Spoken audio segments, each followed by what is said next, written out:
আসলাম নূপুরের বাসায়, আমার ভাগ্নি। নূপুর, এটা কি রান্না করেছো তুমি? এটা গরুর মাংসের নেহারি। গরুর মাংসের নেহারি। আচ্ছা, একটা ভালো কথা, নূপুরেরও একটা চ্যানেল আছে, রিশা সুপার। ইয়েস। আপনারা রিশা সুপার দেখবেন, লাইক করবেন, শেয়ার করবেন, কমেন্ট Thank করবেন। you. আর তারপরে এই নূপুর করেছে, এটা হলো কাবাব। হ্যাঁ, কাবাব। এটা কি কাবাব? এটাও বিফ কাবাব। বিফ কাবাব। এই বিফ কাবাবও আমি টেস্ট করব।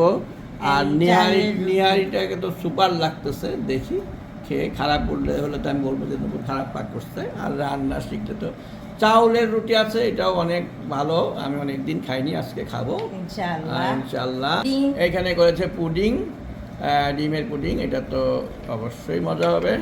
আর কেক। এখানে সে কেক করেছে, হ্যাঁ, এটা নিজের হাতের করা। তা খাওয়া শুরু করি। আমাদের ভিডিওতে সাবস্ক্রাইব, লাইক, শেয়ার করবেন। আর রিশা সুপারকে আপনারা অবশ্যই লাইক, শেয়ার, সাবস্ক্রাইব করবেন। আজ আমি লিখে দিব আমার এই ভিডিওর মধ্যে রিশা সুপার, আপনারা ফলো করবেন।